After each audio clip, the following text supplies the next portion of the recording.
Welcome to the What Did He Mean by That podcast, where I talk about something that I didn't even talk about on the weekend service for about 15 minutes. So I'm here with Cali, Pastor Chris Heimerle, and Robby Mckinney, and let's figure out what's on my mind and what I meant by some of the stuff I said this weekend. But not all of it, just some. Well, first, I just want to say that I won last week for the song choice because there was only one vote, and I take that one vote. And I'm pretty and sure. And it was no, it doesn't matter. There was one vote. I could have paid for votes too, Ashley. I did no Our such listener thing. voted. He Yes. did. Thanks, Skip. Our one listener voted. Well, you did inspire me last week for Justin Bieber. So Okay. here we. Everybody knows my past now, like my house was always made of glass. Maybe that's the price you pay for the money and fame at an early age. Everyone knows her past. They do. They But know Boaz it. doesn't care. He doesn't. Boaz didn't. He pulled out a chair. But He I said- feel like I got to go back to kids because I didn't do kids last week, and it felt All Betrayed your the roots. listeners were disappointed. they were Yeah. very The disappointed. listener That's why they was didn't vote. Very upset. Ma chère mademoiselle, it is with deepest pride and greatest pleasure Yeah, but that we what's welcome it have you to do? tonight. And now, Be we our invite guest. you to relax. There it is. I get it. Be our guest. Because he And served her. it says pull up a chair. Oh, he does say He pull does up a chair. pull up a All chair. right. He's going to lavish food on her. Yeah. Exactly Is what that the is happening candlestick? in this. Yes. Yeah, the candlestick Full is Boaz story. in this song. This No. is Ruth too in I- a kid's song. I love myself some Justin Bieber, but that was a good one. That was was a good clever. one. That was Thank you. Yeah, clever. that was a Thank clever you. one. I like the- you Does pulled that one mean that out. Ashley wins 2 weeks in a row? It does. No. I don't I mean, like we that. can have the listeners vote again, but You can't take my song last week. My song last week was good. anyways. The people have spoken, Chris. We have to. I've been listening to it all week. Have you? Yeah. I was just thinking about being in a room feeling lonely like Justin Bieber. 'Cause you just feel. That's a pretty normal day for you, Chris. Oh, that's awesome. Well, Father's Day edition. I said father. You did? Did I say father? You did. You did. Did I welcome? Yeah, and you Did I tied it say in. Happy Father's Day? I don't think so. The worship team did. Ooh. The video you can did at say the it beginning. now. The video Yeah, did I at think the I did beginning. once Did you? or twice. I'm not sure. Well, you Not sure.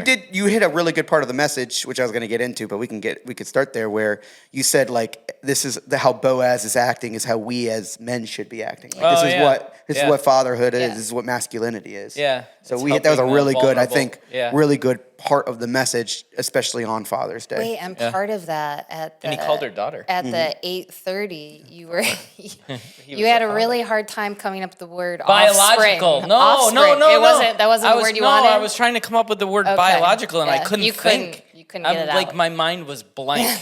My mind went complete because I was trying to say you don't have to have biological children to be a father. Yeah. But I couldn't think of a the great point. word. Like I couldn't think of the word biological. Really would have liked if you said that there, If it- buddy. yeah, you would have landed it well. That would have been a really good point for the church to hear. I don't know if anyone got what I was trying to say because I didn't say the word biological. What did you use? Offspring. Offspring. Did I? Someone said it. I think I just heard someone, and I was like, "Oh yeah." Just That trying works. to. I was trying to move on. Like I don't know. I don't know what's going on here. That was awful. Into the mind of the speaker And for then just there a few was. seconds. Then at the 10 o'clock. So at the 10 o'clock, while I'm preaching, I'm thinking through my head because I was gonna say something that I thought was really appropriate in the moment, and then I forgot it. And then I was preaching. It's weird if you've never public spoke before or preached before. You tend to have this inner monologue that's going on in your head as you're speaking. It's a very Is very that why odd you thing. always have an inner monologue? Yeah, maybe. And He's just constantly publicly but I was speaking. like, That's what it is. I was preaching, but like in my mind, I was like, I forgot what I was gonna say. Yeah, it's like while talking. you're Yeah, thinking. while talking, and then I'm like, oh crap, I'm saying to myself, what was I gonna say? And you know how that feeling where it's like right on the tip of your tongue, and I just lost it. And I don't know, I lost what I wanted to say in the 10, and so to me, I felt like I missed this good part that I wanted to say to everyone, and I think it was the part in the other services where I talked about the feeling that Ruth must have had was like Boaz just covering her in that warm blanket, making her feel safe and secure in the midst of just not feeling that way. So I don't know if that would have made it any better, but if you were at the 10, you missed it. So going on with what Robby was talking about, like manhood, Boaz caring for the vulnerable. How does that like contradict like what culture would say? Yeah. My personal opinion is that culture is struggling with manhood, and I think it has for a while. Yeah. I think it has for a long time. I think the church struggles with manhood too. I think that so I think we all get the cultural issue, right? We all get in culture, manhood is just, it's something that's hard to define. It's hard to define what is a real man. And so culture struggles with it because culture is inherently sinful outside of regeneration, outside of God changing people's hearts. So we're not necessarily thinking of manhood from a biblical perspective. And it's like the church tries to swing. Yeah. So I think that's the first thing. When we're talking about it at this table or from the pulpit, we're talking about manhood from a biblical perspective. What does the Bible say? Not what does Christian culture, not what does American ideals, not what does conservatism, not what it's what does the Bible say about manhood. And where I think the church struggles with manhood and womanhood, and as the dog barks, I think where the church struggles is that the church tends to import, in my opinion, 1950s culture into what is true manhood and true womanhood. What do I mean by that? Well, I tend to feel like the church defines womanhood as the women should be cooking, cleaning, bearing children, not working, and that 1950s ideal that the man works, the woman keeps the home and bears children. And though I think there's something to that biblically, I don't think that's 100% accurate. I don't have an issue with women working, neither does Proverbs 31. And by the way, neither does Ruth. Yeah. So I think we have to be careful of that. But I think we do that with manhood too. So what we would say from a cultural or sometimes mistaken viewpoint of what a man is a man is someone that shoots a gun, that kills animals and hunts, that chops wood, that viewpoint. Well, this is a man. A man does these things. And frankly, that's not how the Bible doesn't define men as people that just hunt and chop wood and are outdoorsy, are outdoors people. Yeah. That's not lift a biblical. Heavy things. Yeah, that's a lift heavy. And we've all CrossFit. You name the cultural thing. It's trying to define what a man is. A man does this, and that's just frankly not how the Bible defines what men are. David was a musician. So what about musicians? So what about people that don't like to hunt? Frankly, I don't care for it. I don't have an issue with it, but I mean, does that mean I'm not a man? Or, so I think we have to be careful about importing these cultural things into what is a real man and what is a real woman. And I think a lot of what I'm saying, that's a reaction to what the world is pushing, which is a feminization of men, which I don't disagree with either. And so the reaction to men being feminized, is that the right word? Yeah. And so we think of these manly things from a cultural perspective. But where the Bible talks about manhood, it's talking about protection. It's talking about safety. It's talking about godliness. It's talking about that is the best thing you've said that I haven't directed you on. That was really awesome. That's exactly right. It's talking about character. Because you could do all those really manly things and have crappy character. And what God's concerned about from a true man or a true woman is their character, not their hobbies. It's what's in their heart. It's what's in their heart. And it's not to say that men and women don't have different roles, because they do. But again, we can't go cultural with the roles. We have to go biblical. And is it the role of the woman to bear children? Yeah, guys can't do that. And raise children from nursing children, and we see it biblically. So there is something to the household with the woman, and there is something to working with the man. But again, we have to be careful not just to push into cultural ideals as opposed to biblical ideals. And I think the church does that a lot. And those are really fine lines, and it's difficult, right? Because now you're using narratives in Scripture. So one of the ways we try to do that is we're using narratives to detail what men and women should do and their roles. And it's the role issue that becomes difficult. So I think long-winded way of saying, I think what we have to do when we talk about like what is a real man and what is a real woman, we need to do exactly what Ashley said. We need to look at character. And in Boaz, you see sort of the role. We can't deny the fact that men are physically different than women. Men are physically stronger than women. Generally speaking, like, is there a woman that's stronger than a man? Sure, but generally speaking, our bodies are made differently from a muscle system and all muscular system and all those types of things. So there's a protective element that men have for women, and God's ordained that in marriage. The man is to come over the woman, not from a value perspective, but from a leadership perspective, and lead the woman in the family. Now, again, roles. Does that mean the man controls all the money? No, that's leadership. It's servant leadership.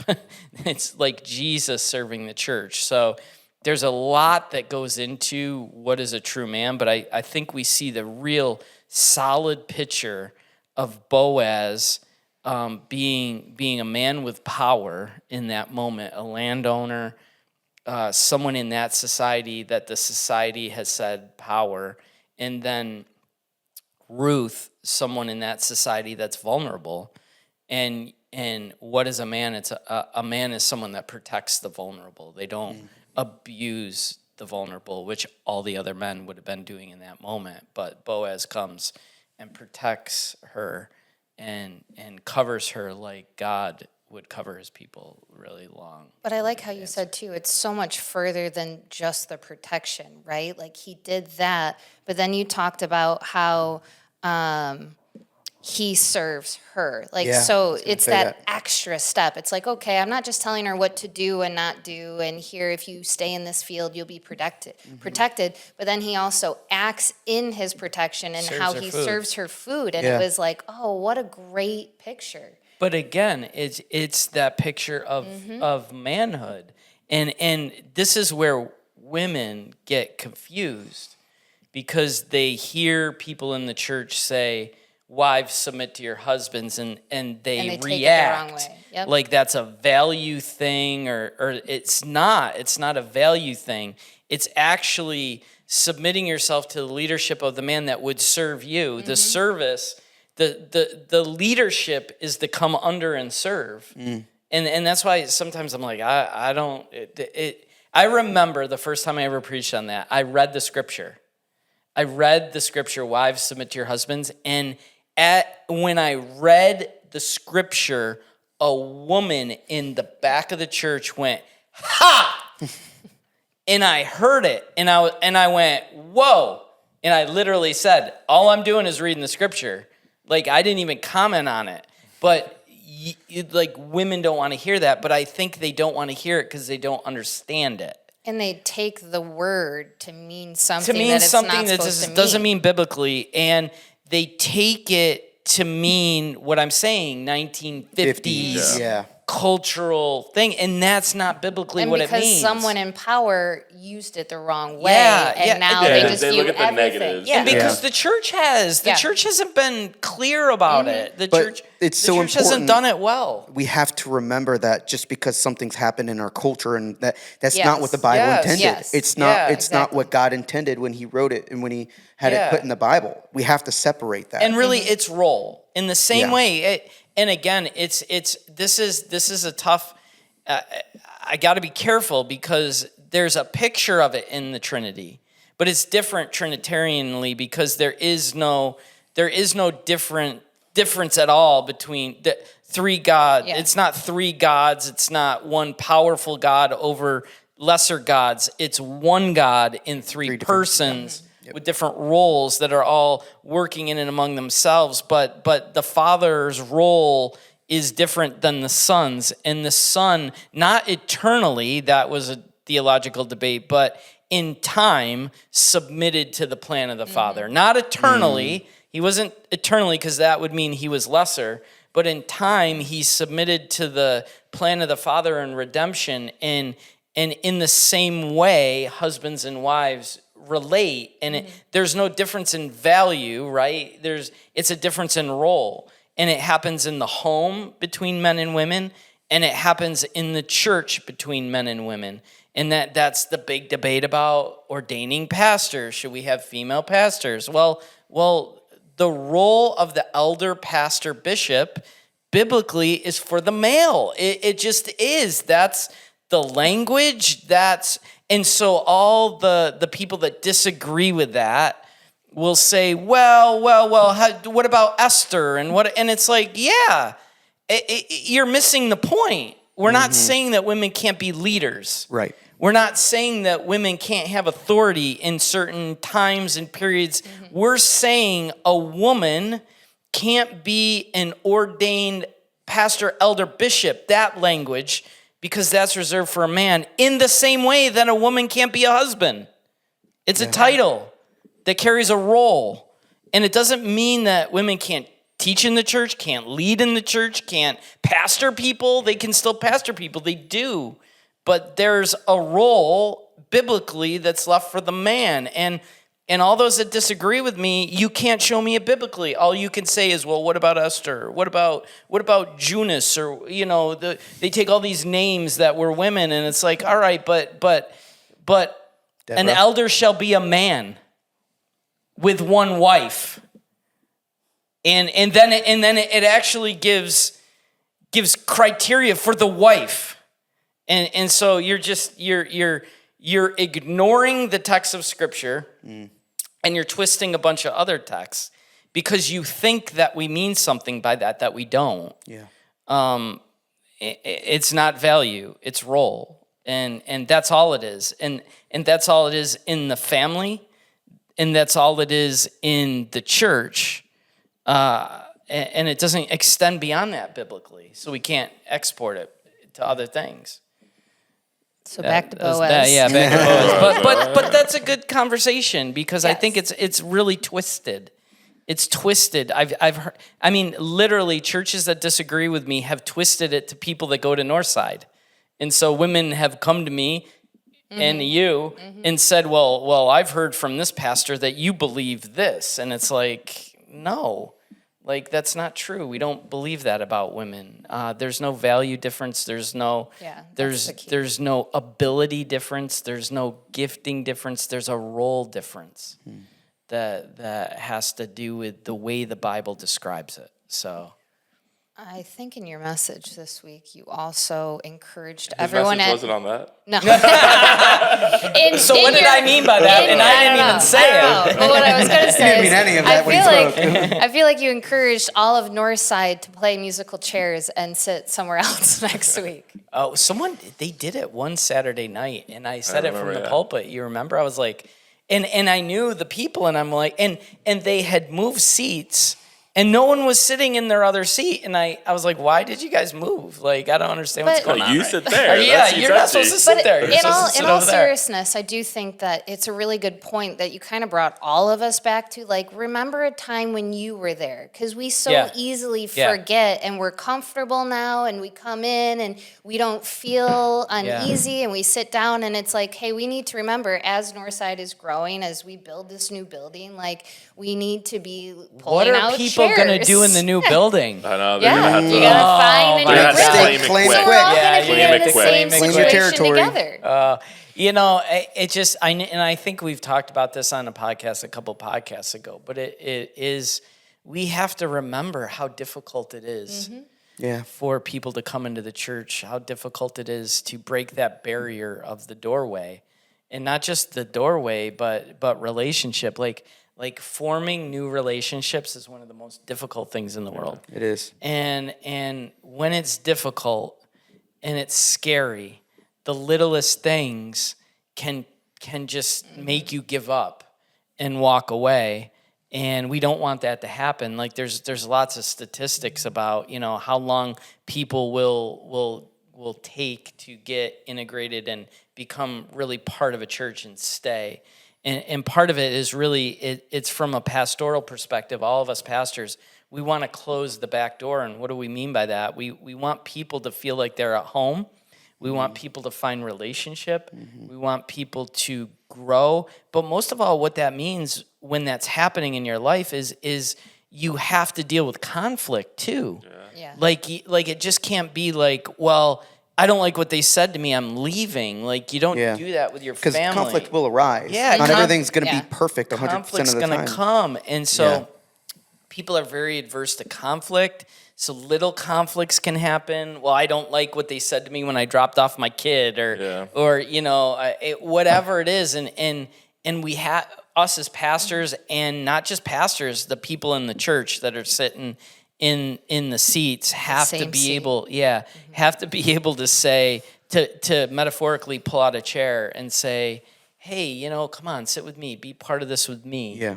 But the biggest part of what you said too is that we have to remember first that Christ did that for us, Christ like I was gonna ask that. undeservingly. Why is it so important that you hit that point before you started talking about us pulling So that chairs we out don't for have others? to feel like Justin Bieber. Yeah, because I think we forget it. The gospel is something that always has to be reminded to us. I think we forget the gospel. We I think forget what we he's forget done what for God us. has done for us. That our sin did separate us. Yeah, I think it's very easy for us to forget that we never deserved it.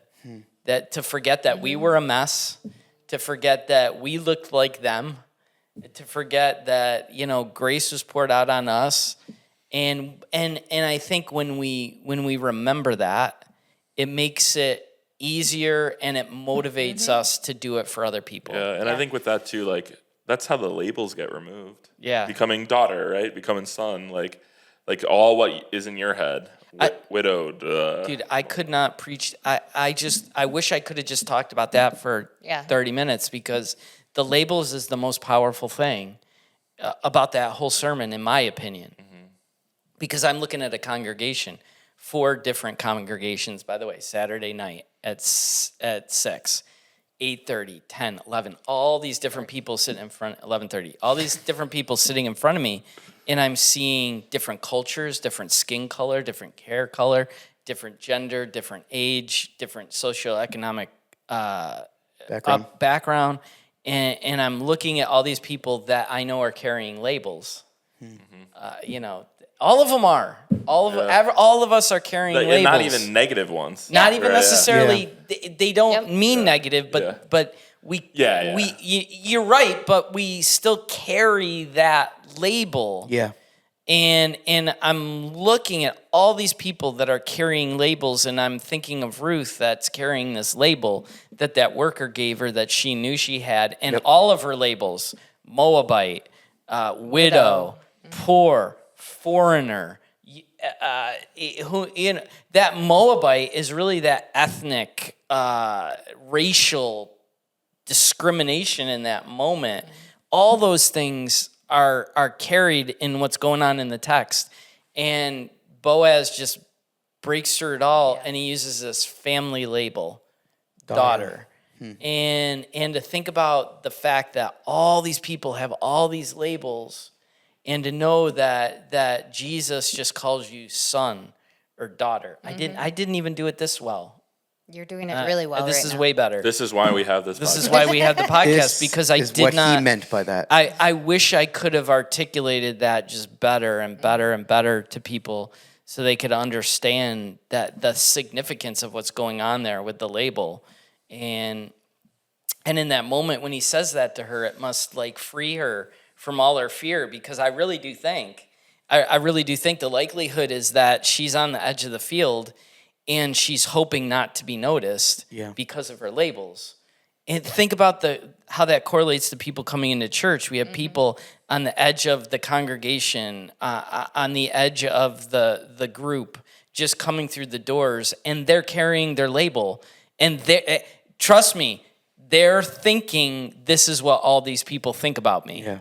Right? Right. Ruth knew she was incredibly vulnerable. She was Yeah. probably the most vulnerable in society. Yeah. And that's why she wanted to be left alone. Yeah, and we have people in our congregation that don't Yeah. want to be seen. Yep. They don't want to be seen because they don't want to be, they don't want the label that they've put on themselves, that they've heard other people say about them, or that they've put on themselves. They don't want to hear that articulated from people in the church. And that's not what Boaz does. But we do it sometimes. And to take Boaz's example of breaking through all that, and imagine the relief that Ruth feels, the relief that Ruth feels when she hears the term daughter come out of his mouth, as opposed to Moabite, woman, widow, whatever. Why are you here? And she hears daughter and safety. And then daughter, safety, right? And then don't leave. And then he backs it up with action. Yeah. He instructs them to leave extra. He serves her. Like, it's not just words. And really, as people that have received that from Jesus, we have to be people that display that to other people. And sometimes I think that it's not as I was saying it, it's also not an easy thing for people to do, because a lot of times we don't know who the new person is. We don't, the church is significantly large, so we don't always know who the new person is, or who the person on the outskirts, who they are. So, that's not easy either. So, but people coming in recognizing that we're trying, we're trying, and people that are in giving effort where they can. I think that's the best we can do, right? And it's easier to catch people when you have more people looking than less. Yeah, we should be on the out. We should be looking for it, trying to see it. And again, now church is now, if we're coming to it with that mindset, church is more than a place that we just come to hear a guy speak and sing some music and leave. It has to be. It has to be more than that for people. So you have to move, because I'm willing to bet we have a lot of people that they come, they love it. They love it. They love Christ. This isn't a critique of their relationship with Jesus. They love Christ, they love church, but it doesn't go beyond them coming, listening, and leaving. Like, they're not engaged in trying to get into relationship and connect other people to the church, and they've been Christians for a long time. They're just going through their church duty. Yeah. And those people, we need to go a little. We got to go beyond. What I want to see people do is engage in relationship with one another, and it's not easy. It's not easy to even ask people to do that, because I know how hard that is to do. I'm not that type of person. I have difficulty doing that too. So I understand it. But as we maybe we're making baby steps, right? Baby steps. Maybe you're that person and you hear me saying that right now. Maybe your next step is talk to people you know. It's not hard to do, right? Spend 5 more minutes in the lobby engaging with someone that you know, building that relationship, and then let it go from there. But I think we all, no matter where we are, in our relationship, whoever's listening, no matter where we are in our relationship with God and our relationship with the church, we all have to be striving to make baby steps, little steps to go deeper and deeper and deeper every week and every day. Thank you for watching this episode on the What Did He Mean by That podcast, where we dive deeper into the weekend messages. You can join us in person for our weekend services on Saturdays at 6 p.m. and Sundays at 8:30, 10, and 11:30 a.m. Or you can catch us online live at the 10 a.m. service. We hope you could join us during the weekend services and on our episodes as we discuss those messages.